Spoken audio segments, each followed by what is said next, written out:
Boa noite a todos e a todas. Eu vou fazer uma inveja bem grande a vocês antes de começar. Eu já tenho o meu CD da Cacá Rezende. E se ela sair aqui sem autografar junto com o Tiago, eu não vou perdoar. Queria dizer que foi um prazer enorme, porque no Congresso de Goiás a gente fica rodando tanto que eu não vi você lá, né? E aí eu fico muito feliz sempre que eu vejo, porque vocês não sabem como a arte é uma coisa importante. Uma vez chegou um grupo espírita na minha cidade, lá tem 2 grupos que compõem músicas e gravam, e aí disseram para mim: Rossano, você acha que a gente deve gravar um CD todo ano? Eu disse: se pudesse gravar de 3 em 3 meses, seria ótimo. Porque aquelas bandas fuleiras gravam todo ano, volume 1, volume 2, volume 3. Então, vamos gravar Música do Bem, volume 1, volume 2, volume 3. Além do que a arte é uma forma poética de expressar o Evangelho, como a gente viu aqui nas músicas de Cacá e de Tiago. Então, parabéns para vocês. Que Deus ilumine o trabalho de vocês, do GAN e de todo mundo que faz arte espírita e arte religiosa no Brasil. Eu estava em Campina Grande, na cidade do São João, vocês devem acompanhar na mídia, né? Geralmente o pessoal acha que a gente só dança forró, né, na cidade, mas não é assim. Campina é tamanho de Anápolis, tem 400 mil habitantes. E nas segundas-feiras são show gospel que tem lá.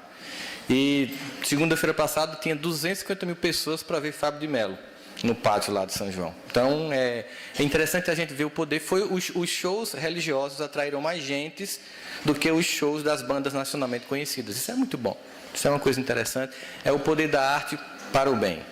Queria aproveitar já para agradecer o convite. Estar aqui com vocês tem sido uma experiência muito boa. A gente vai falar de um tema bastante tenso agora, bastante complexo, mas bastante libertador, que é a ideia do perdão. E aí eu volto a dizer aquilo que eu disse hoje de manhã. Nós estamos no mesmo barco, com as mesmas dificuldades. Certamente eu não vou dizer aqui nada de novo ou de revolucionário para vocês. A gente vai fazer aqui aquilo que é o processo natural de aprendizado. Às vezes a gente se desgasta como pais ou como professores. Quem aqui é professor? Por favor, levante a mão. Eu não sei o que vocês fizeram na outra vida, mas tudo bem. Professor de escola pública. Então, 3 encarnações paga numa só. Somente pessoas devotadas e com compromisso recebem de Deus o mandato de ser educador no nosso país. Parabéns, meus irmãos. Deus ilumine a tarefa de vocês, porque vocês sabem o quão é difícil educar no nosso país.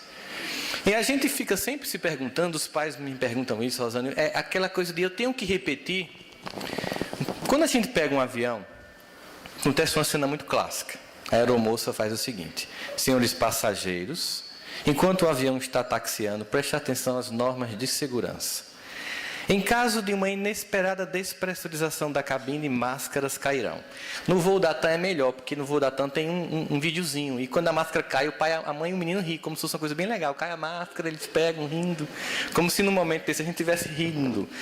E aí você primeiro coloca nos adultos, e depois ajuda crianças e pessoas necessitadas. E ela vai dizendo todo aquele procedimento. O que é que as pessoas fazem nessa hora? Estão prestando atenção?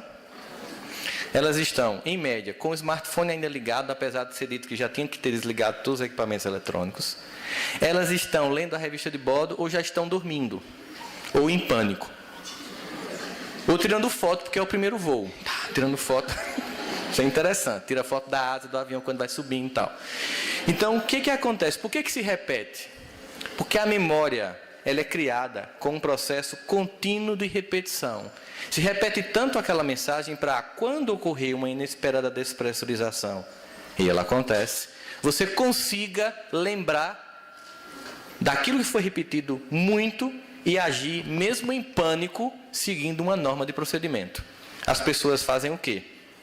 No desespero, como qualquer pai, qualquer mãe, agindo instintivamente, coloca a máscara nos filhos. E morrem porque os filhos não conseguem colocar a máscara nos pais, porque quando despressuriza a cabine, do lado de fora está menos 53 graus Celsius, e tudo que não tem é oxigênio. Então, quando a gente pensa em vir para uma palestra, para evangelização, para mediúnica, fazer evangelho no lar, moer com filho, educar pessoas, Nós estamos dizendo a mesma mensagem, até que um dia aquilo deixe de ser um conceito e vire uma prática na nossa vida. E nós sabemos a importância do perdão, nós sabemos a liberdade que ele provoca, nós sabemos as dificuldades que nossa alma acarreta em possuir ódio e ressentimento. Nós sabemos um monte de pesquisas sobre o quanto o não perdoar provoca várias doenças, mas a gente insiste.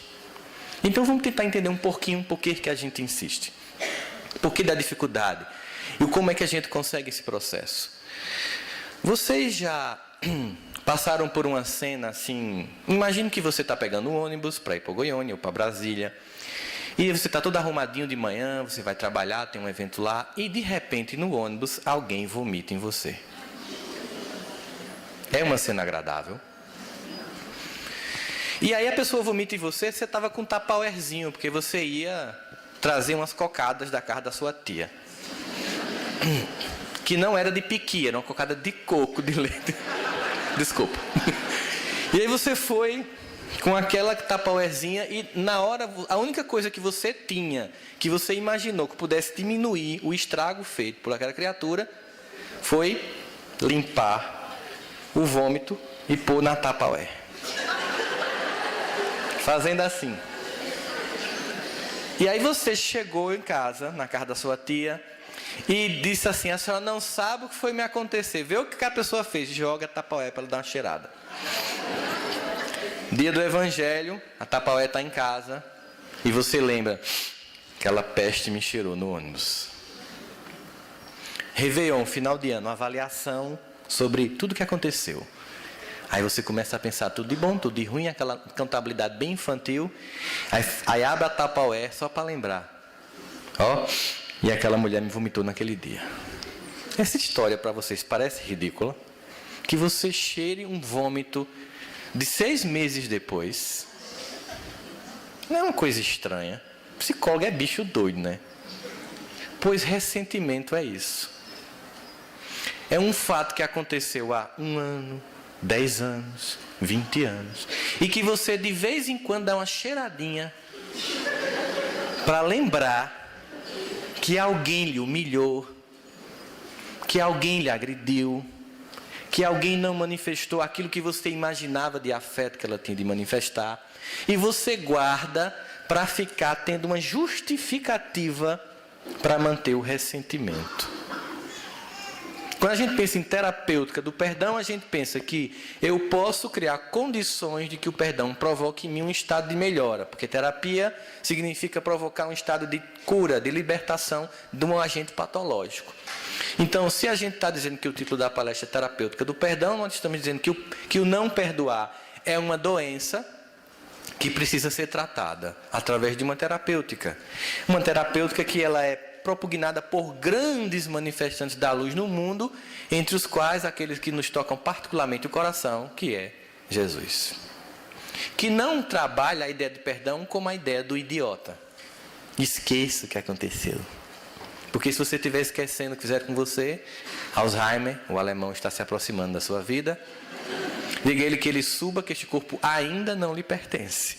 E se for possível, nunca vai lhe pertencer.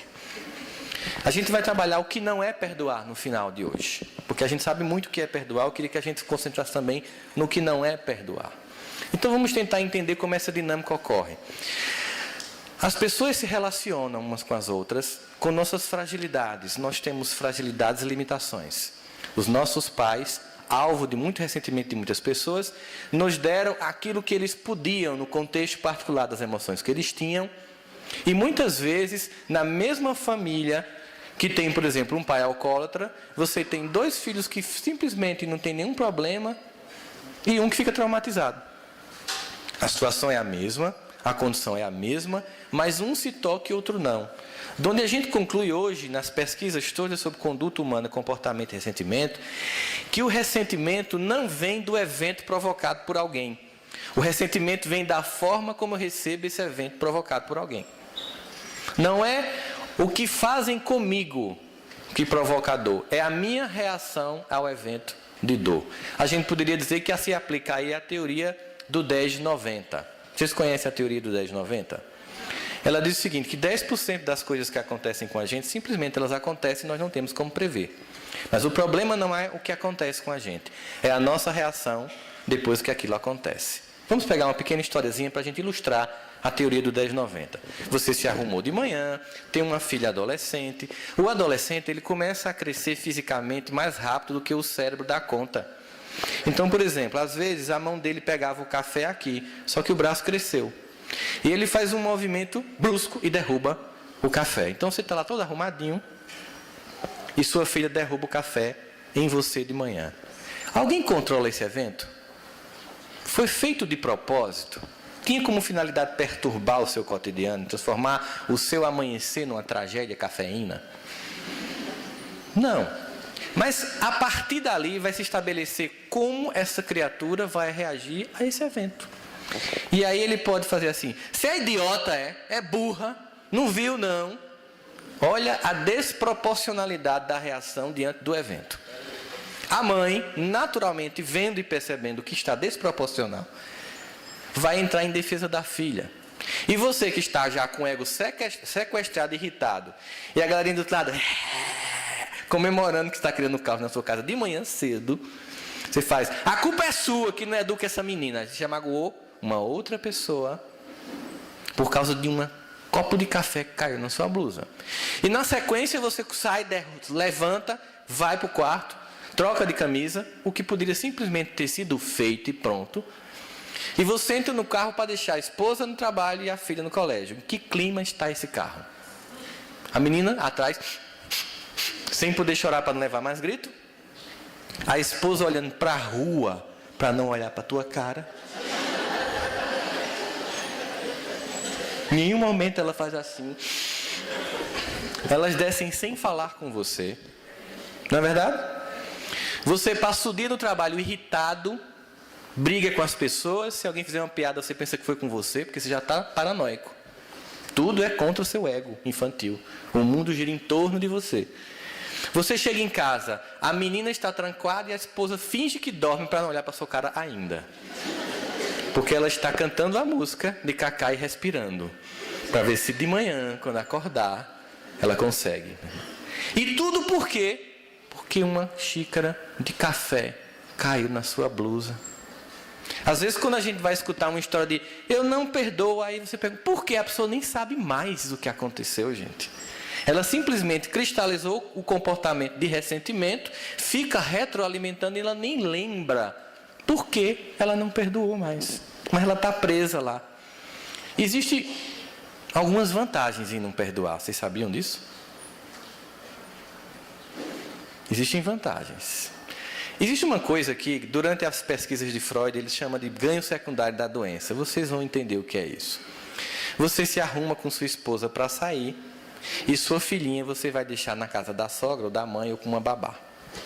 Mas ela não quer ficar sem papai e mamãe. O que é que acontece com ela? Começa a adoecer. De repente ela começa a passar mal. Vomita, tem tontura, diarreia. E se você resolver ficar, então ela fica boa. E ela descobriu o seguinte, que quando ela adoece, ela consegue o que ela quer. A gente chama isso de ganho secundário da doença. Eu crio um sintoma para conseguir o que eu quero. E você fica preso e sequestrado a mim. Muita gente não perdoa porque é cômodo. Qual é a comodidade de não perdoar? Porque quando tudo dá errado, a culpa é dele. Olha que legal. Eu não posso perder o meu bode expiatório. Imagina, a gente coletivamente na sociedade não tem um bode expiatório, que alguns irmãos nossos acreditam piamente. Deu errado, a culpa é de quem? Do demônio. Seu casamento está ruim, você não arrumou emprego bom porque não estudou, mas a culpa não é sua, a culpa é do demônio. Me lembro de uma piada do Satanás na porta de uma igreja chorando. Passou uma criatura, o que foi? Tudo culpa minha, tudo sou eu.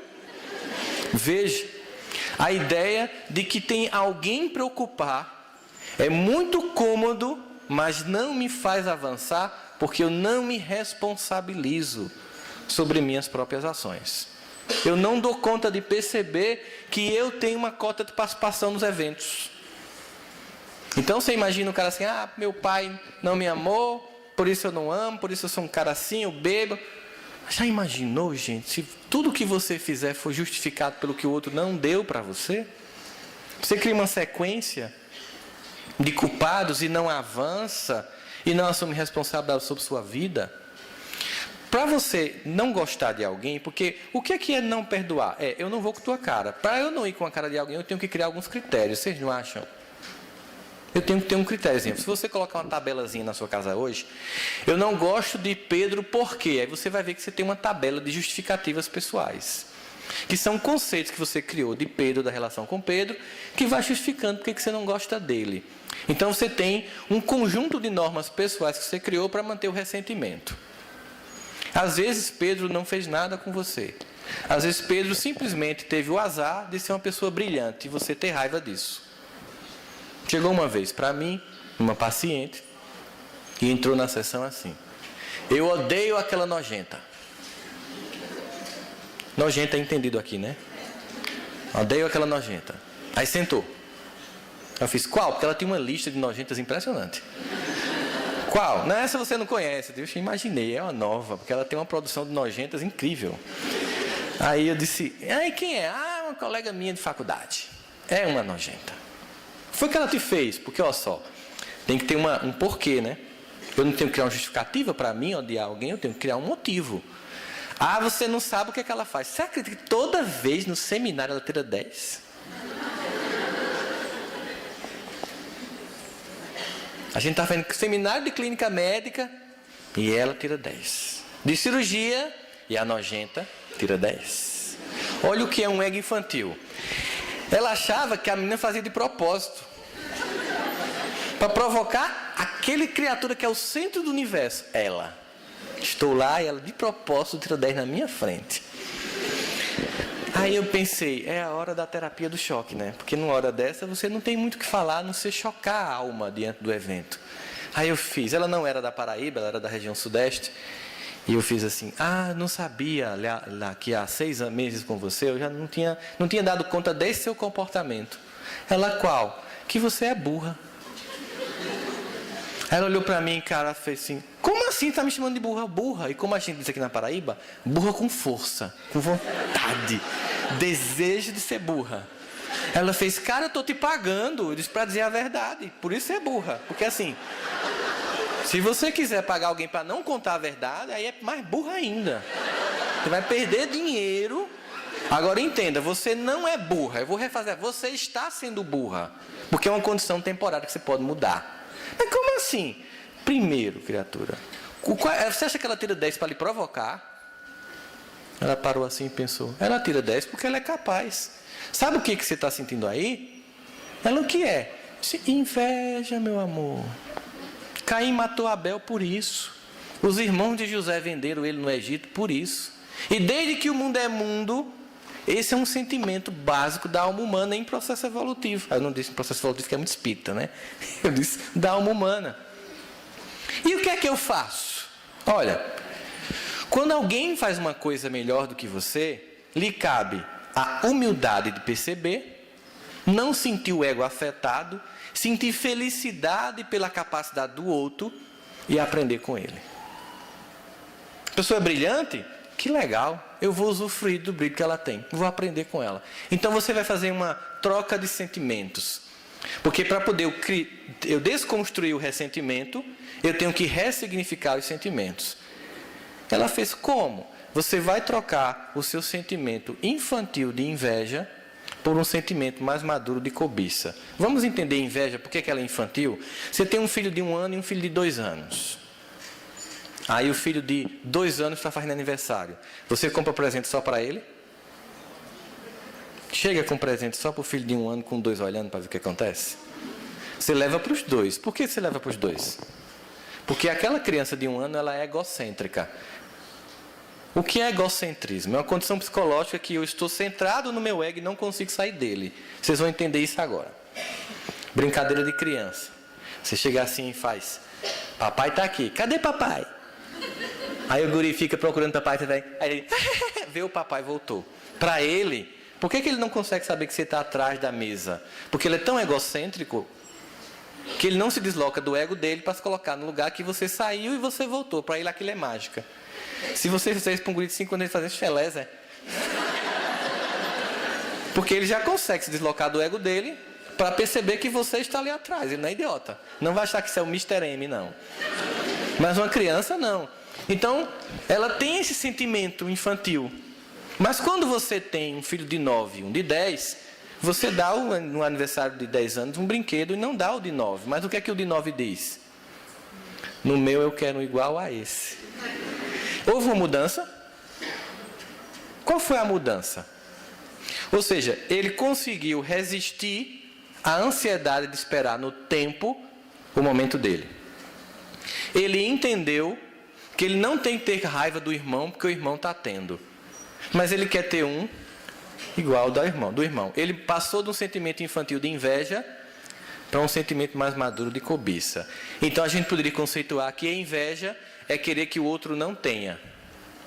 Isso dá muito ressentimento nas pessoas, provoca muito ódio. E cobiça é querer ter também. Inveja é quando o seu vizinho compra o carro e você faz, tomara que daqui para Goiânia vire na BR, morra carbonizado. Miserável. Isso é inveja. O seu vizinho comprou uma TV de 30 mil polegadas OLED para ver a Copa. Aí você fala, tomara que seja 110. Quando botar na tomada... Isso é inveja. Cobiça é quando o seu vizinho compra um carro legal e você chega lá e diz, rapaz, que carro lindo. Mas como foi que tu conseguiu? Não, minha esposa também está vendendo Natura, Avon, Boticário. Você já chega em casa com as revistinhas para dar para a esposa. Meu amor, porque você quer ter também. Então, quando o seu vizinho pinta a casa de bege e você pinta também, isso não é inveja, isso é cobiça. Inveja é se ele pintar e de noite você pichar. Entendeu a diferença? Então, muitas vezes, a gente tem raiva de alguém que tem luz. E isso é inveja. Mas admitir um sentimento desse dói. Porque a gente escuta no catecismo, na evangelização infantil, na escola dominical, onde a gente for, inveja é feio. Papai do céu não gosta. Logo você não pode ter. Eu lembro de uma musicazinha que eu cantava na época que eu era evangélico, que era assim: cuidado, mãozinha no que olha, no olhinho no que olha, cuidado, mãozinha no que pega, pois o Salvador do céu está olhando para você. Cuidado, mãozinha no que pega. Tudo traumatizado aqui como eu. Olhava pro céu assim e fazia, meu Deus, tu tá vendo? E na adolescência é que piora a mãozinha, né? Aquele medo terrível. Deus, o Big Brother, tá, estou filmando você. Eu vou botar no YouTube isso que você acabou de fazer. Olha a relação com Deus que se estabelece. Então as pessoas, elas têm competências e nós também temos. Não tem sentido todo mundo ter a mesma competência. O que seria de um mundo que todo mundo tivesse a mesma competência? Não teria graça. Então alguém tem que cantar, alguém tem que evangelizar, alguém tem que falar, alguém tem que sarar, alguém tem que ensinar, alguém tem que fazer todas as coisas que nos faz sermos fraternos, porque é justamente porque me falta que eu preciso de você. Porque se eu tivesse tudo, eu não olhava nem para a sua cara. Porque a nossa alma ainda é muito infantil. Então eu não posso ter todos os talentos, porque meu ego explode. Essa é uma condição que só um ser suporta: Deus. Por isso que as celebridades se destroem. Porque o ego delas não suporta o poder que elas têm. Elas não conseguem não ser a máscara que elas montaram. Nós somos obrigados ao desafio de chegar em casa e dizer: eu sou invejoso. Mas eu posso mudar isso. Eu tenho sentimentos ruins, mas eu posso mudar isso. A relação com Deus é fantástica, sabe por quê? Porque naquele dia que você fez tudo que não presta, e que você pensa assim, eu não tenho nem como fazer o evangelho no lar, é o dia mais importante para o evangelho ser feito. Porque Deus, conforme diz o salmista, nos sonda, conhece nossos pensamentos, e mesmo que faltem em nós palavras, Ele nos sonda. O salmista diz que ele conhece até a quantidade dos cabelos que nós temos na cabeça. Ou dos que estão caindo, no meu caso. O conhecimento é tão profundo que ele diz: quer esteja eu sentado, em pé ou andando, conhece-me. E tal ciência é tão preciosa que falta em mim palavras. É por isso que um dos símbolos do judaísmo é a menorá. Vocês já viram aquele castiçal com 7 velas? Ele remete, entre das muitas interpretações que se tem daquilo ali, esse salmo, que é um salmo de autor desconhecido, como alguns deles, que remete à ideia do conhecimento da divindade. Deus conhece o que está à minha frente, conhece o que está atrás, conhece o que está desse lado, em cima e embaixo, e o 7º, o que está dentro de mim. E esse Deus que me conhece profundamente me criou e me ama de forma absoluta, sem condições. Quando me vê se equivocando, não se concentra nos erros, mas naquilo que eu aprendo, quando eu reconheço que eu sou pequeno, que eu invejo, que eu sou imaturo, que eu vacilo, porque Ele não está concentrado naquilo que eu sou, mas naquilo que eu vou me tornar. Porque quando uma mãe vê uma criança aprendendo a andar e ela cai, ela pune, porque ela está vendo aquele que certamente um dia vai andar célere e no futuro vai ajudá-la quando ela começar a cair. Quando alguém vê uma criança que está gaguejando, aprendendo a ler, ela pune uma criança que está gaguejando a aprender a ler? Não, porque ela está vendo alguém que um dia possa vir a se tornar um grande literata. Então Deus não se concentra nas coisinhas pequenas que nós somos temporariamente, porque essa luz que Jesus disse está em nós, e que nossa irmã cantou tão belamente aqui, é exatamente uma proposta de potencial que eu tenho que fazer desenvolver. Vós sois deuses, vírgula, fazei brilhar a vossa luz. Lei do trabalho, do crescimento pessoal. Então, quando a gente está naquele momento mais terrível, é o momento que você deve chegar em casa e fazer uma prece mesmo, sabe? Sabe aquela história das pegadas na areia? Que tem uma hora que somente 2 passos estão porque você está nos braços do Pai? É nesse momento que a gente se joga. E a gente desnudo, sem máscaras, sem aquele personagem que a gente criou para dar uma de santo, desnudo, se coloca diante de Deus com a simplicidade de reconhecer ao lado ainda tão mesquinho da alma e se entrega a um Pai que depois de todo aquele dia trágico lhe ama profundamente. Por isso que na música de Gilberto Gil ele diz: se eu quiser falar com Deus, eu tenho que desatar os nós das gravatas, dos sapatos. Tira a máscara, tira o personagem, deixa de fingir que é santo. Para de montar um personagem infantil e egocêntrico. Se desnuda diante de um Pai que te ama profundamente, sabe como você é, mas vê todo o potencial que você tem. E diz assim: mas me ajuda aí, Papai do Céu, que coisa ridícula que eu fiz hoje. Que frase ridícula que eu fiz hoje. Como eu me exibi hoje. Como eu disse bobagem hoje. Como eu machuquei. Como eu fiquei com raiva de um colega que trocou de carro. Como é que eu tenho ódio do cara que a esposa dele é mais bonita que a minha. Imagina, as pessoas se trocam, elas se comparam e tornam-se infelizes. E elas não desenvolvem o sentimento fundamental na relação com Deus, que é gratidão. A gratidão me faz contar não o que falta. A gratidão me faz contabilizar o que eu já tenho. É por isso que Paulo vai nos dizer lá em Tessalonicenses, no capítulo 7, versículo 22... em tudo dai graça, porque esta é a vontade de Cristo Jesus para convosco. Em tudo dai graça. Então assim, toda vez que um avião cai, eu vou pegar um amanhã, né? Toda vez que um avião cai, alguém perde o voo. Vocês já perceberam? Já viram isso? Geralmente alguém não consegue chegar. E a mídia entrevista essa criatura, que geralmente não pegou o voo por uma causa muito fortuita. Assim, engarrafou, o despertador não trocou, ele chegou lá, não deu tempo de fazer o check-in, e ele perde o voo. E a pessoa pergunta: por que achas que aconteceu isso? De tanto forçar, a pessoa diz: acho que foi Deus que não quis. E sentado na TV, vendo essa reportagem, está a mãe de um filho que estava no avião. O que pensa ela? E no meu caso, que meu filho entrou no avião, foi quem? Foi quem, gente? Foi o mesmo Deus. Por que você achar que quando Paulo diz que é para dar graça em tudo, é só no que é engraçado? É só no momento bom? É um equívoco.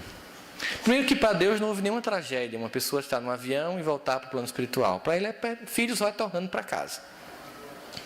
Na nossa visão de curto prazo, nós transformamos os eventos naturais dos ciclos da vida, das idas e vindas, em tragédia. É apenas o ciclo natural da vida.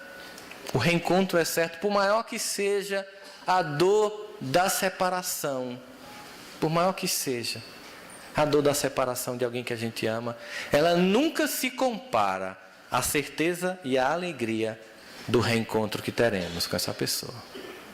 Não se compara. E todas as coisas acontecem porque tem um propósito. Na vida, as dificuldades que nós temos não são planejadas para nos tornarmos pessoas magoadas e ressentidas. Elas são planejadas e muitas vezes antes de encarnarmos, com nossa participação nas cláusulas do que vai acontecer, com o objetivo de que tudo conspire para a nossa luz. Qual é a definição que o evangelista João dá de Deus? Deus é amor. Vamos pensar sobre isso. Se Deus é amor, Ele é puro e total amor, não existe nada do que Ele faça na nossa vida que não tenha uma finalidade amorosa. Então tudo que nos acontece tem um porquê de muito amor. Mas quando acontece e machuca nosso ego infantil ou não está de acordo com os nossos planos pessoais, nós reputamos como algo ruim ou ressentimento. Aquela família que nós temos é exatamente a que necessitamos para desenvolver as habilidades emocionais que nós ainda não desenvolvemos. Não está ali para lhe provocar e para tornar sua vida um inferno. Por mais que sejam pessoas extremamente difíceis, elas estão, primeiro porque há uma necessidade de estarmos juntos, porque certamente há um reencontro ali de almas, em dificuldades para superação. Na natureza de Deus não existe caprichos de tortura, mas de amor. Se você chegar num sítio, numa fazenda, e ver um barulho desse vindo de um ovo, de um pinto tentando sair, fazendo assim, você pode imaginar que aquilo é uma tortura. E pensando ajudar, você vai lá e quebra para facilitar a vida dele. E ele morre sem se alimentar porque foi bicando a casca que ele desenvolveu a capacidade de depois coletar os alimentos. Aquilo não era tortura, aquilo era aprendizado. Quando você tem um filho e você não tem com quem cuidar com você, e você está fazendo a comida de casa e a criança está num daqueles cercadinhos, para a criança, ela está presa. Para você, mãe, ela está protegida da tomada da geladeira, da faca na pia, da água quente do fogão, dos micróbios que estão no chão da cozinha. Assim, os limites que nós temos, que provoca muito ressentimento nas pessoas, eu não consigo ter dinheiro, eu não consigo um trabalho legal, minha vida não flui, é parar para entender por quê. Se eu parar de ficar chateado com o que não está fluindo, eu vou começar a entender, mas se Deus me ama e Ele me ama, Ele tem um objetivo de estar acontecendo. Se eu entender por quê, acaba a prova. Porque qual é o objetivo da prova? É gerar lucidez. Quando a lucidez vem, a coisa flui. Não tem mais porquê. Mas enquanto eu tenho ódio porque eu sou assim. Eu tenho ódio porque minha vida é assim. Eu tenho ódio porque fulano é assim. Você fica preso porque você só sai dali quando amar e perdoar. Detesta seu marido? Vai casar com ele de novo na próxima vida. Porque Jesus é amor. Odeia seu pai? Vai casar com ele na próxima vida. Por quê? Porque Deus sempre nos coloca no mesmo cenário até que a gente cumpra o script de amor. Então, o perdão liberta nesse sentido. Eu não fico focado na vida dos outros, eu fico focado na minha própria vida. Eu desenvolvo em mim uma capacidade de perceber minha responsabilidade nas coisas e não na vida dos outros. Se Deus é amor, e Ele o é, nós não podemos imaginar que as dificuldades, elas têm o objetivo de nos punir. Vocês conhecem Silvio Romero, um expositor espírita? Lá de Pernambuco. A gente estava fazendo um seminário junto. E ele me contou que estava com câncer. E Silvio tem mais ou menos quase 2 metros de altura. Ele ficou com quase 40 quilos. Imagina a cena. E ele disse que o pessoal dava muito apoio lá na casa espírita dele. Você está com AIDS, meu filho? Era bem assim o apoio que ele recebia. Eu disse, não, eu não estou precisando de pressa, meu irmão. Eu estou com câncer. E aí ele veio para se despedir de Chico. Muito amigo de Chico. Chegou Chico. Eu vim para me despedir. Jesus está me chamando. Aí Chico faz, ué, disse que não vai. Ele, a vítima, o discurso da vítima. Mas Chico, veja como eu estou. Um esqueleto humano, isso é Jesus me chamando. Jesus é amor, minha criatura. Não chama assim, não. Diga que não vai. Como assim? Diga, não vou, Jesus. E o que é que eu digo? O que é que você quer me ensinar, Jesus? O que é que eu não entendi para sair dessa? Volto para Recife, meu filho, pergunto, porque Jesus não faz isso com ninguém, não. Aí ele voltou, se perguntou, entendeu, descobriu, curou-se, voltou para agradecer. A Chico tinha uma xícara que quebrou-se essa xícara, gente. Que ele tomava um chá. Eu tirei uma foto com essa xícara. A esposa do Vilmar tem essa xícara aqui em Goiânia. Aí ele tomava um chá secreto todo fim de tarde, que ninguém tem acesso, porque vinha no pires, na xícara, com uma piresinha em cima, que só a moça que tomava conta dele dava conta desse chá. Ninguém podia acessar esse chá. Quando o Silvio chegou para agradecer, disse, dona fulana, traga aquele chazinho para nosso irmão Silvio Romero, para comemorar. Aí o pessoal olhou assim, aí ela fez, aquele? Aí ele fez, sim, aquele, mas só para ele. Aí todo mundo não acredita. E ele eufórico, meu Deus, eu vou tomar um chá. O chá secreto de Chico. Quando abriu era Coca-Cola. Porque Chico tinha diabetes, não podia tomar nada doce, mas ele combinou com a mulher que todo dia, naquela hora sagrada, ele tomava uma xícara de Coca-Cola. Veja que coisa simples. Um gesto de carinho pessoal, assim, eu não posso, mas uma xicrinha, gente, de Coca-Cola. Mas para ninguém impedir, ele criou todo um ritual combinado. E quando ele tomou, que ele ia, aí Chico fez, é só para você. E ele querendo rir, querendo tomar Coca-Cola. E com o sentimento de, meu Deus, como a vida é simples.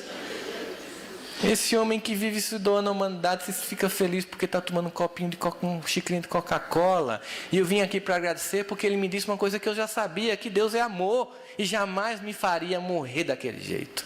A não ser que eu não estivesse entendendo ainda. Ou a não ser que havia necessidade mesmo de passar por aquilo. Que não imagine que todo mundo que morre de câncer está sendo punido. Eu lembro muito bem quando o Décio, vocês já trouxeram o Décio aqui, o Décio Andoli Júnior?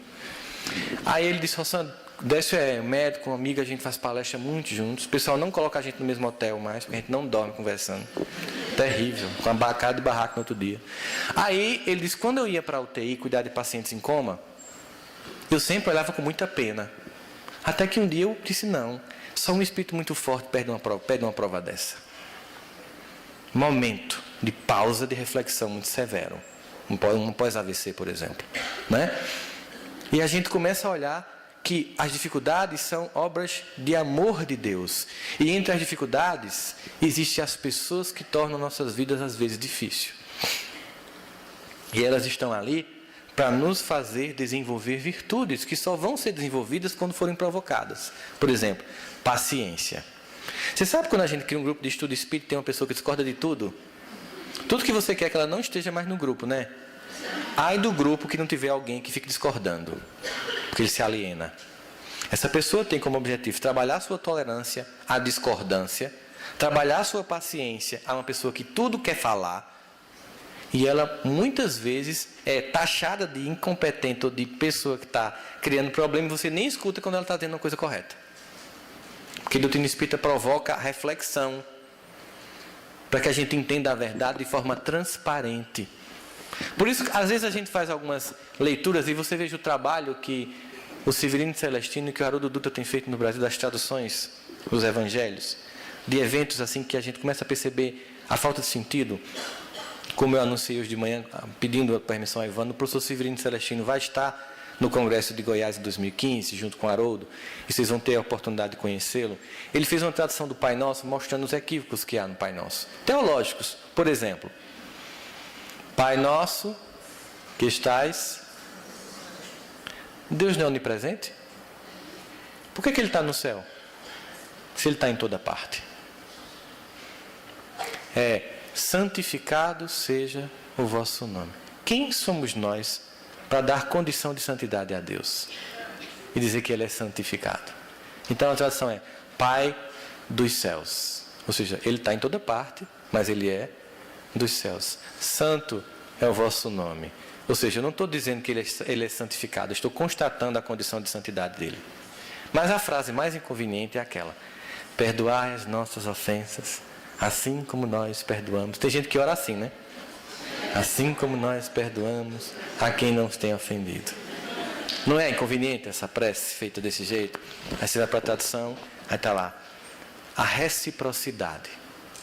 Que Jesus diz, se tiverdes uma contenda com o vosso irmão, olha a seriedade do ressentimento. Olha o fator impeditivo espiritual de herança de luz que impedimos ao não perdoar. Quando fordes orar, se tiverdes uma contenda com teu irmão, o que é que Jesus diz? Nem continue. Vá lá e resolva. Antes que ele lhe entregue para o juiz lhe entregue para o promotor, e você será condenado e não sairá de lá a ter pago outro no ceitil. Não adianta pedir o que você não dá. No Pai Nosso é assim: perdoai as nossas ofensas na mesma medida em que eu perdoar a ofensa dos meus devedores. Então existe reciprocidade na lei de Deus. Eu só solicito o que eu dou. Vocês conhecem a música do Nando Cordel? A paz do mundo começa em mim. A paz do meu lar começa em mim. A regeneração do Brasil começa em mim. A regeneração da minha casa espírita começa em mim. Toda a tarefa começa em mim. O perdão começa em mim. É impeditivo não perdoar. É pesaroso não perdoar. É angustiante não perdoar. Adoece a alma não perdoar. Porque Deus quer curar o espírito. E se para curar o espírito o corpo tiver que padecer, padece. Tem um forrozinho bem antigo lá na Paraíba, que é uma visão popular dessa lei. Diz assim: juízo na cabeça para não fazer besteira. Cabeça que não pensa, o corpo só leva rasteira. O corpo é uma caixa de ressonância das emoções, um ralo psíquico. Então tudo que você tem como lixo moral, ele tem que ser expurgado, porque nós não entramos no reino com o véu sujo. E o adoecer é um alerta para que o espírito reflita e modifique a conduta que o faz sentir isso. Em Evolução em Dois Mundos, André Luiz fala da chamada zona de remorso, ou das chamadas predisposições mórbidas. É um capítulo interessantíssimo de Evolução em Dois Mundos. Ele diz assim, que todos os seres encarnados têm uma zona de predisposição mórbida. Ou seja, nós temos predisposições para desenvolver qualquer doença. Por que uns desenvolvem e outros não? Qual é o gatilho que dispara a doença? Angelina Jolie, atriz sul-africana, que mora nos Estados Unidos, casada com Brad Pitt, tirou os seios e colocou prótese de silicone. Fez uma mastectomia preventiva porque havia casos de câncer na família. Muitas jovens americanas fazem isso. Aí chama a atenção dos médicos lá porque muitas têm o protocongênio do câncer dentro da carga genética, teve caso de câncer na família, faz isso e desenvolve o câncer do mesmo jeito. Muitas têm tudo isso e não desenvolvem o câncer. Muitas não têm nada disso e desenvolvem o câncer. Aí eles fizeram assim: que adianta o genoma para a gente saber quais são os protocogênios que desenvolve, se a gente não sabe qual é o gatilho que dispara. Todo mundo tem potencial para desenvolver qualquer doença. Eu sei o gene que faz a coisa acontecer, mas eu não sei quem dispara esse gene. Quem dispara? O espírito e a conduta. Assim você está tão pertinho de Deus que está fazendo assim. Está tocando as evidências. Ele já sabe materialmente muita explicação, mas o que dispara não está na genética. O que dispara está na conduta. E eles já sabem disso. Mas a maior parte das pessoas que têm câncer tem, não são todas, tem ressentimento. O ressentimento ele é muito mais provocador de um câncer do que uma tendência genética familiar. Porque você diz, eu tenho uma mágoa guardada aqui no fundo, de onde? Do meu peito. E você vai dando um comando. Que há alguma coisa dentro de você.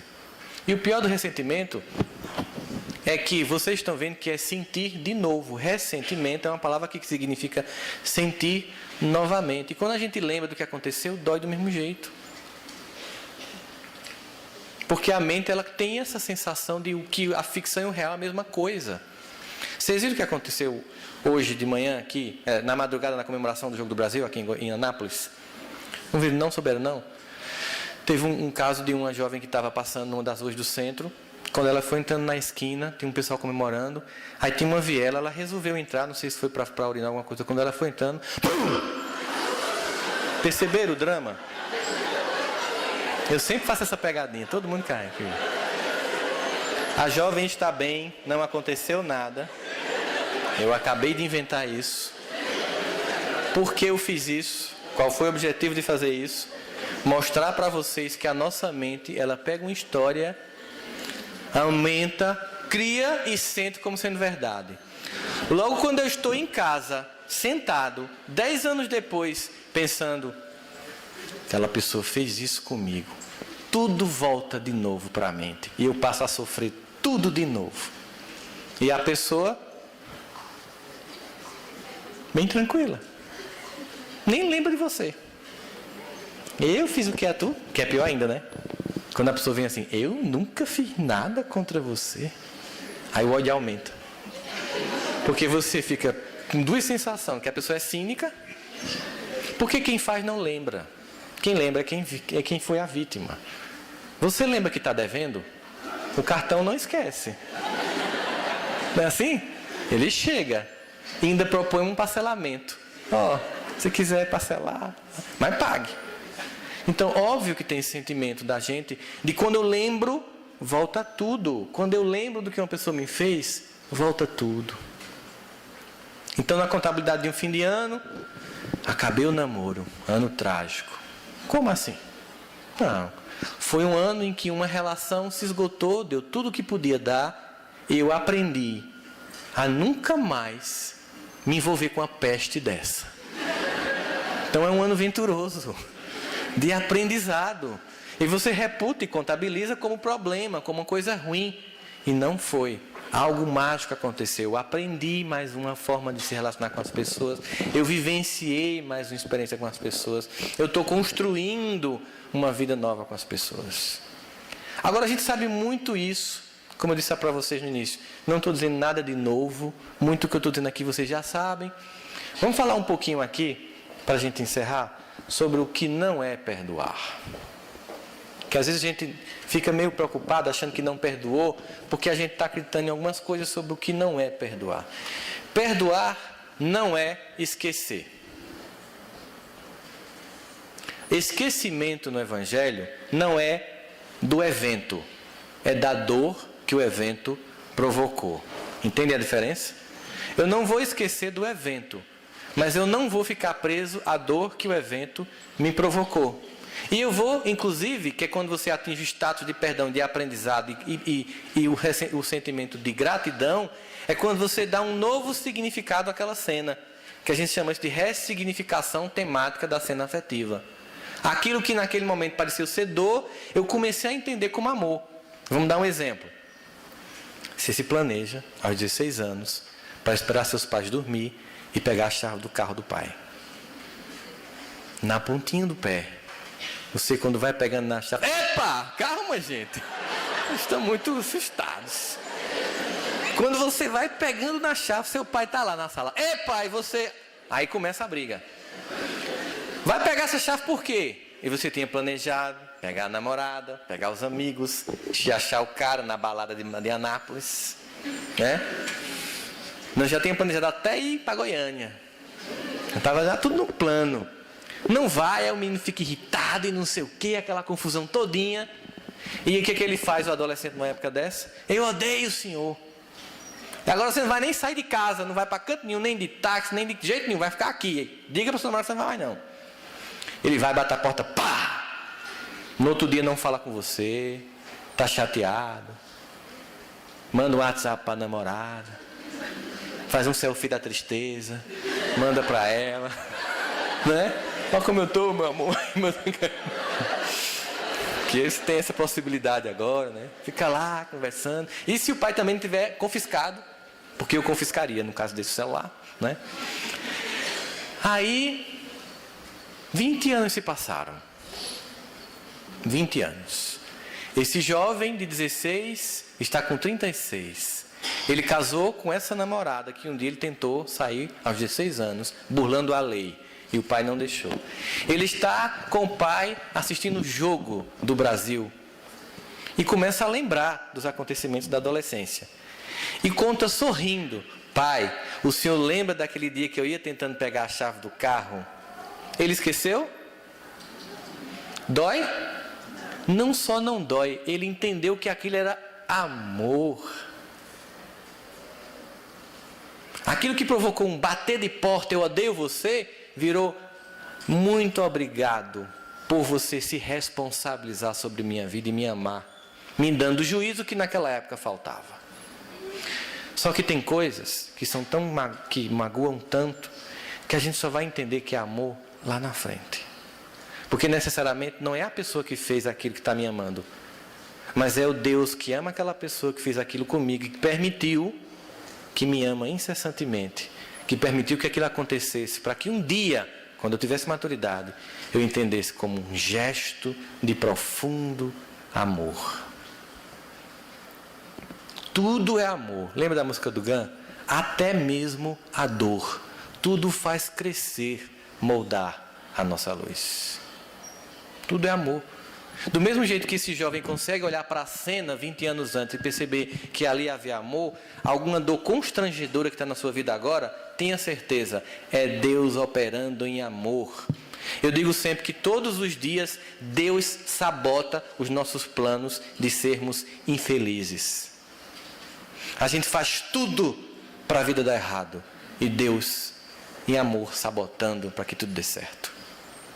Então, perdoar não é esquecer do que aconteceu, é entender o porquê que aquilo aconteceu. Perdoar não é diminuir ou aprovar o erro da outra pessoa. Você está muito chateado com alguém, a pessoa vem pedir desculpa. Não, besteira, não senti nada não. Não diga isso não, porque ela vai fazer de novo. Diga, de fato, você me machucou. E eu preciso de um tempo. Você está me pedindo perdão agora. Eu fico feliz que você está reconhecendo que você errou, mas não pede para dar um abraço e não dar um beijo agora não. Dá um tempo. Eu estou digerindo. Porque a gente tem que ter a oportunidade de digerir as coisas. Só porque você me pediu perdão, não, preciso digerir aquilo ali. Está doendo ainda. Mas perdoar é exatamente isso. Eu não vou aprovar o seu erro. Às vezes, você tem um filho que comete um crime, você perdoa ele e chama a polícia. Porque perdoar não é compactuar com o erro. Isso não é perdoar, isso não é amor. Porque ele vai ser preso, você vai pagar advogado e vai dar suporte a ele. Se você não fizer isso, ele sabe que da próxima vez você acoberta tudo. Aí a gente chega àquelas tragédias, como aquele rapaz que matou o filho de Cissa Guimarães, e o pai acobertou tudo e foi descoberto numa oficina tentando ajeitar o carro. Então a gente tem que se responsabilizar sobre os eventos que acontecem. Eu perdoo e eu vou como seu pai. Porque se seu filho for preso, eu acho que você sofre mais do que ele, gente. Você vai pagar com ele o preço daquela escolha infeliz. E vai dar suporte a ele. Perdoar, portanto, não é permitir o erro. Olha, eu fiz um aborto. Você dá suporte, você apoia, você auxilia, você... O que é que tu faz no meu lugar? Eu falei, não faria não. Eu não estou admitindo que você está certa, mas eu vou lhe apoiar, porque eu não posso te julgar, mas eu não vou dizer que você fez uma coisa certa. Mas não vou lhe abandonar, nem vou lhe julgar. Eu vou lhe apoiar. Mas eu não posso dizer que você está certa. As pessoas às vezes chegam para mim e dizem assim, eu vou abortar, o que é que você acha e tal. Olha, eu sou contra. Se você for abortar, eu não vou deixar de ser seu terapeuta e lhe abandonar. Mas eu lhe digo uma coisa, vai ter consequências. Porque você é espírita. Eu não estou falando de consequências espirituais. Esqueça, aqui eu sou psicólogo. É porque eu não conheço nenhuma mulher, e as pesquisas mostram que depois não tiveram sequelas severas, emocionais ou físicas, depois de um aborto. Mas você não sabe como minha família reagirá, eu sei. Vão lhe expulsar de casa, vão lhe odiar, vão lhe abandonar. E quando o seu pai vê essa criança sorrindo, tudo vai ser esquecido. E é o que acontece. Porque o poder do Espírito que chega para abrir os caminhos da própria família é impressionante. Às vezes o cara diz, eu não vou ter filho não, que eu não tenho dinheiro não. Nem se preocupe, ele tem o merecimento dele. Às vezes não por você, mas pela criança que está para vir, a vida toda flui. Porque ela tem um compromisso espiritual para cumprir e tem todo um suporte para receber. Então você dá o apoio, mas não aprova o erro que o outro cometeu. Perdoar não é esperar por um pedido de perdão. Eu só perdoo se ele reconhecer que errou. Esqueça. Eu não perdoo por causa do outro. Eu não posso condicionar o meu perdão à atitude do outro.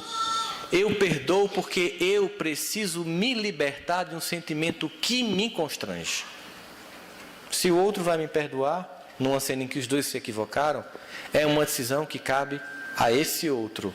Mas eu, por escolha pessoal, de não mais ficar preso à dor, eu vou perdoar. A gente fica num monoideísmo quando a gente odeia. Uma vez eu entrei numa reunião de desobsessão, na doutrinação, e estava lá um irmão que estava perseguindo uma criatura. O cara tinha desenvolvido uma doença rara, ninguém descobriu o que era. Uma doença, ele estava assim, acabado, já tinha ido para os Estados Unidos, ninguém descobriu o que era. Quando eu fui conversar com um irmão que o perseguia, porque quando a gente pensa que a reunião de desobsessão é para ajudar quem está obsediado, a gente sabe que é para ajudar o obsessor.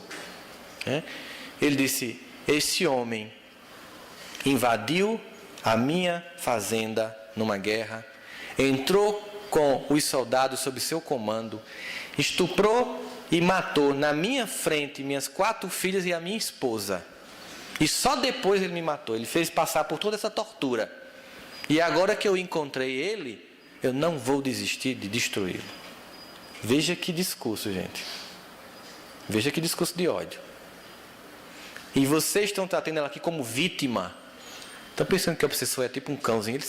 Eles são seres humanos que estão desencarnados e que têm consciência dos processos. E eu fiquei pedindo orientação a Deus. O que eu faria no lugar dele? Porque a vontade era de matar também. Não é verdade, gente? Eu estou sendo franco. Você imagina isso? A vontade é de voar no pescoço. Mas você tem que pensar no longo prazo. Primeiro que certamente, numa encarnação anterior, houve um plantio para isso acontecer. Eu fiz, onde estão as suas 4 filhas e a sua esposa? Morreram. Não, meu senhor, o senhor está falando comigo. O senhor não morreu. Elas também não. Veja como ele estava preso no ódio. Ele desencarnou, sabia que não tinha morrido, que continuava existindo, mas achou que a esposa e as filhas tinham sido mortas. Elas continuam existindo. Aí ele se deu conta de que elas continuavam existindo. Aí eu perguntei, o que o senhor tem feito para reencontrá-las? Porque o que o senhor está fazendo é trocar o ódio por um pelo amor de 5. Enquanto o senhor persegue um, se distancia e não vê as suas 4 filhas e a sua esposa que espera por um reencontro. Aí ele faz, elas estão vivas, de fato. Como é que eu faço para encontrá-las? O senhor tem que desfazer o mal que o senhor fez. Porque com esse sentimento de vingança, o senhor se distancia delas. Aí ele fez, E vocês vão me ajudar? Eu disse, claro, aqui é para ajudar. Aí ele fez, e o que é que eu faço? Eu disse, desfaça esse mal. Ele disse, só precisa fazer outros exames nessa peste. Porque eu não estava deixando os resultados aparecerem. Desse jeito. Aí a gente, poxa, não estava deixando os resultados. É coisa besta. Disse assim, é coisa besta. E agora, eu posso ir? Eu disse, você quer ver suas filhas? Você vai acompanhar esses irmãos que estão aqui do lado. E eles vão levar para você se preparar para esse encontro. Você não está pronto ainda. Mas Deus vai lhe dar essa permissão. Óbvio. A gente fala para o cara. A gente não conta detalhes. Ele não era espírita. Eu não contei detalhes. Eu disse, faça o seguinte. Peça perdão a Deus pelos seus erros. Que você lembra ou que você não lembra que você cometeu nessa vida. Eu falei dessa mesmo para ele. E refaça os exames básicos do começo do processo todo de investigação. O primeiro exame que ele fez é que ele não conseguia comer porque doía. Foi uma radiografia e descobriu que tinha uma última vértebrazinha quebrada e ficava apontando para o estômago. Quando ele comia, dilatava o estômago, a vértebra. E nenhum exame detectou, nem nos Estados Unidos, porque o espírito embaçava as imagens. Eles fazem isso, gente. Por isso, quando a gente vai para um médico, a gente ora pelo médico. Jesus, abençoe essa criatura. Para que ele, de fato, possa me ajudar. Vai limpando o ambiente desse hospital. Para que lá também esteja a tua equipe de luz. Orai e vigiai sem cessar. Veja, ele estava preso numa ideia de vingança, abrindo mão de 5 amores por um ódio. Mas Deus não violenta consciências. Chegou o momento em que ele fez uma escolha. Às vezes a gente faz uma mediúnica e o espírito continua com o desejo de vingar-se, não é verdade? E a gente continua um trabalho de tentar fazê-lo vir a tomar consciência. A gente não pode obrigar ele ali a desistir. Se ele quisesse continuar se vingando, a gente poderia fazê-lo desistir? Não. Então é um sentimento de libertação. Perdoar não é esquecer. Eu já tinha falado isso para vocês. Perdoar, essa é complicada. Não é parar de sentir dor. Já parou para pensar nisso? Lá em Campina Grande teve uma menina de 13 anos que voltava para a escola e um homem a atropelou. O fato da mãe perdoar vai trazer a filha de volta? Vai fazer com que ela não sinta a dor de não ver a filha crescer? Você foi atropelado e ficou paraplégico, mas você perdoou. Você volta a andar? Muitas vezes, o dano causado, ele tem uma duração muito longa. Mas ainda assim, o perdão é útil porque eu fico apenas com aquilo e não com a dor ainda moral e emocional do evento. Eu perdoo porque já basta a sequela. Para que mais um mal? Além do alejo físico, o alejo moral, do ressentimento. O que eu ganho com isso? Eu lembro daquele menino que foi sequestrado pelo motorista e morto em São Paulo. O pai era descendente japonês. E eu vi uma entrevista dele na revista. Ele disse que ele ficava todos os dias imaginando como se vingar e como matar aquela criatura. Ele percebeu que ele estava preso ao ressentimento e ao desejo de vingança. Até que ele decidiu que ele ia mudar. Que ele já tinha tirado meu filho, agora estava tirando minha paz. Ele ia me matar 2 vezes. Sabe o que ele fez? Ele foi fazer um trabalho de assistência no presídio onde o cara estava preso.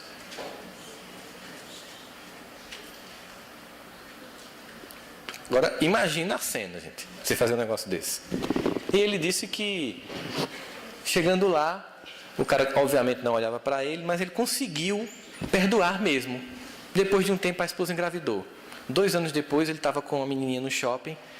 E a menina olhou para ele assim e fez: papai, o bandido veio, me matou, eu fui para o céu, tu foi ajudar o bandido e Jesus mandou de volta para você. Entendeu o poder do perdão? É fantástico, gente. Uma coisa incrível. Perdoar não é confiar. Uma vez chegou para mim uma paciente que tinha sido abusada pelo pai na infância. E disse que estava indo visitar o pai e que estava indo viajar com o marido e perguntou: eu posso deixar minha filha com meu pai? Eu disse: não, você não pode fazer isso com sua filha. Você não tem como saber se ele mudou. Perdoar não é voltar a confiar num caso como esse. Você perdoou seu pai, você não... O que é perdoar? Você não está pautando a relação pelo que aconteceu e ficou fixo naquilo. Você pauta a relação por tudo mais. É o que Deus faz com a gente. Mas confiar numa pessoa dessa é complicado. Você não sabe se ele mudou. Você vai ficar bem viajando, imaginando sua filha passando pelo que você passou? Não. Então, pronto. Você visita, você não deixa sua filha só com ele 1 minuto, mas você perdoou seu pai. Que bom, que isso é muito positivo e proveitoso. Então, perdoar não é voltar a confiar. E perdoar nem sempre é reconciliar-se. Porque para reconciliar é preciso que os dois perdoem. E às vezes eu perdoo e o outro não. Então eu tenho que entender que não vai haver reconciliação. O tema do seminário hoje de manhã foi sobre o quê? Vocês lembram quem veio aqui? Se existe vida depois do casamento, não é? A gente trabalhou esse tema e as pessoas descobriram aqui que vieram que sim, que tem. É uma vida difícil, mas fantástica. E a primeira coisa que eu aprendi quando eu fui casar com minha esposa foi perdoar a pessoa mais difícil na minha vida, foi meu pai. Alcoólatra, bati na minha mãe, colocava a mão na cabeça dela na frente da gente, aquelas ceninhas bem básicas de filme de novela mexicana. E eu tinha uma dificuldade muito grande. E quando eu fui casar com minha esposa, ela disse: eu só caso com você se você perdoar seu pai. Eu disse: ué, ele não foi teu pai, tu não sabe o que ele me fez. Ela disse: eu sei o que ele fez, mas você vai ser pai. Como é que você vai ser pai sem perdoar seu pai? Eu disse: ixi, que chantagem emocional triste essa tua. Perdoar meu pai? Ele já desencarnou. Minha desculpa, né? Ela fez: deixa de ser cínico, você é espírita. O pai continua existindo. Eu disse: poxa vida, perdoar meu pai. Construir esse perdão do meu pai. Que coisa complexa. Aí eu comecei a fazer o seguinte. Eu comecei a buscar os amigos do meu pai. Para saber quem era meu pai. Porque eu tinha a visão da minha mãe e do meu pai, que obviamente, por tudo que passou, era uma visão muito machucada do pai. Ter contato com meu pai era trair a confiança da minha mãe. E eu respeitei muito tempo isso, mas eu percebi que aquele era o momento de eu perdoar meu pai. E eu fui buscar esse processo de resgate, de construção. Não foi uma coisa fácil, mas foi muito libertadora. Comecei a conversar com os amigos e comecei a descobrir um monte de coisa, o quanto eu era parecido com ele. Muitas dessas características que eu tinha, que não tinha nada a ver com minha mãe, com meu irmão, com as pessoas que me cercavam, eram características dele. E as pessoas o viam como alguém muito positivo. Ele era aquele homem que fora era um sucesso, mas em casa não era uma pessoa legal. Mas tinha porquê. O pai dele, meu avô, era uma pessoa muito rude, muito dura. Ele tinha muitos traumas da infância. Ele reproduziu isso num processo junto com o alcoolismo. E aí eu consegui, de fato, perdoar meu pai, convidá-lo para o meu casamento. E no dia do meu casamento eu coloquei um painel do meu pai com minha mãe se casando. E um painel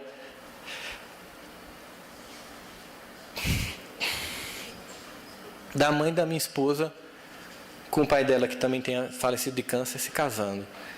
Porque eu tinha que agradecer a Deus.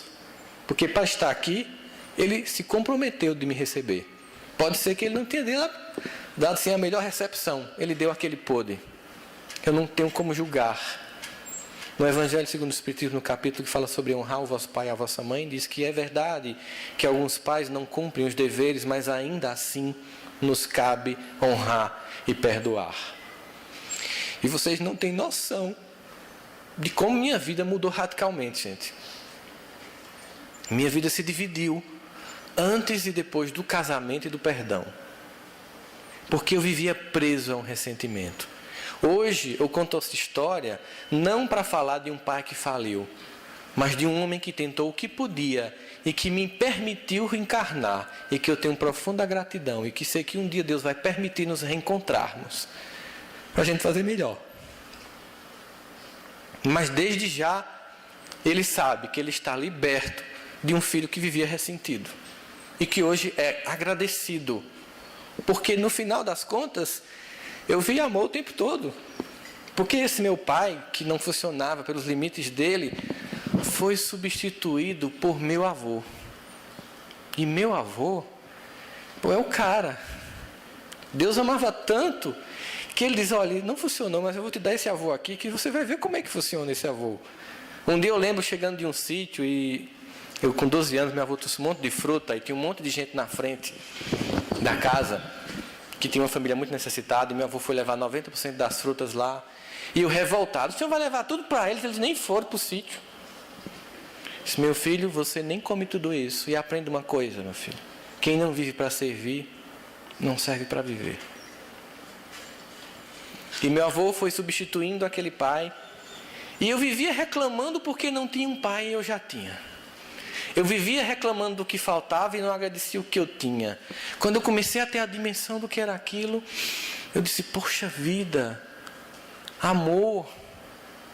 Meu pai deu o que pôde, terminou morrendo por causa do álcool, desencarnou. Vivia preso a um sentimento de culpa por não ter amado os filhos. No dia do meu casamento, até os irmãos do segundo casamento do meu pai, que eu não queria nem ver, foram convidados. Porque ali não era apenas um homem e uma mulher que estavam casando, porque nós somos o resultado de muita gente. Ninguém aqui está aqui por si só. Nós somos o resultado de muitos amores, muita gente boa, até as equivocadas, mas que também são filhas de Deus. Elas agiram para nós estarmos aqui, sermos o que somos. Nos cabe só gratidão a Deus. Um sentimento profundo de reverência a esse Pai amoroso, que nos ama das formas mais estranhas ao nosso entender, mas nos ama sempre, incessantemente. De forma que todas essas pessoas difíceis são planejadas num projeto de amor que nos cabe compreender, agradecer e honrar. Porque, na verdade, e apesar dessas pessoas, nós somos cercados de espíritos luminosos. Quer que eu prove isso para vocês? Não vou fazer um susto. Fechem os olhos. Não vou fazer um susto. Comecem a pensar e tentar contar nos dedos as pessoas que vocês levemente antipatizam ou até possam ter um sentimento profundo de ressentimento com elas. E agora, comece a tentar contar as pessoas que você levemente simpatiza até ama profundamente.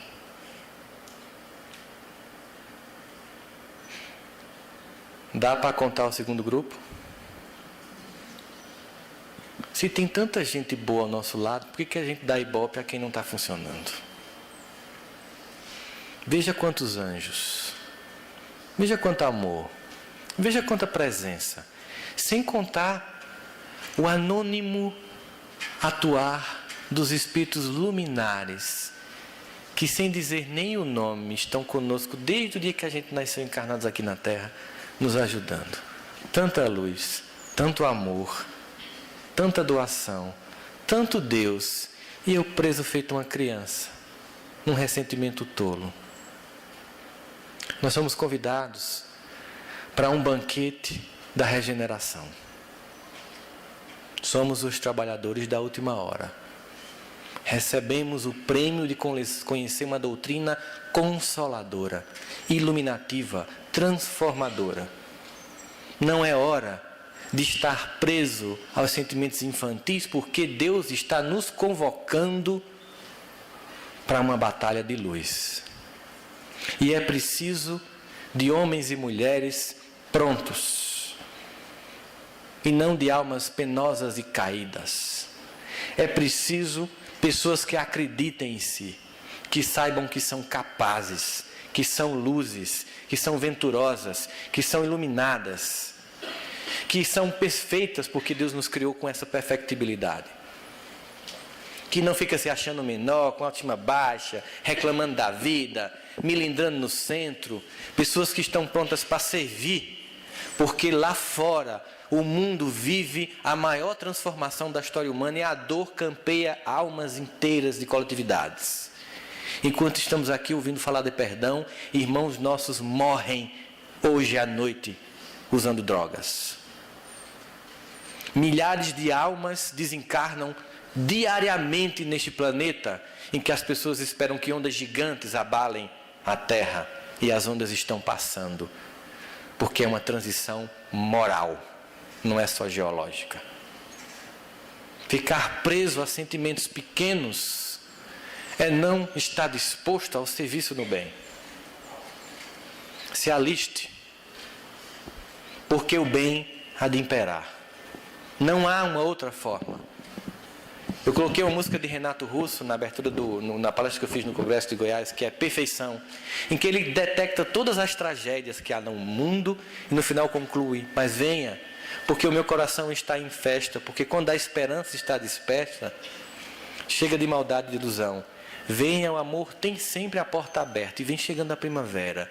Venha, o nosso futuro recomeça. Venha, porque o que vem é a perfeição. Mas para isso, vamos expurgar os sentimentos infantis. Para isso, vamos abraçar as pessoas que nós amamos, para que através do amor delas nós nos fortifiquemos para perdoar aquelas que ainda temos ressentimentos. Que a família de cada um de vocês seja tocada pela luz espiritual profunda que emana do coração de Deus. E que daqui desse lugar, desse auditório que hoje se colocou como um templo, dada a egrégora que nós criamos aqui durante essa semana espírita, possa receber todo o amor, benfazejo desse Deus amoroso. E que o coração de vocês, de todos nós, se prepare para o banquete da fraternidade. Porque Deus sabe, deseja e espera, e vai ver realizar, o dia em que nós inteiramente vamos amarmos uns aos outros. Que Deus os ilumine rica e profundamente. Muita paz no coração de vocês. Muita paz.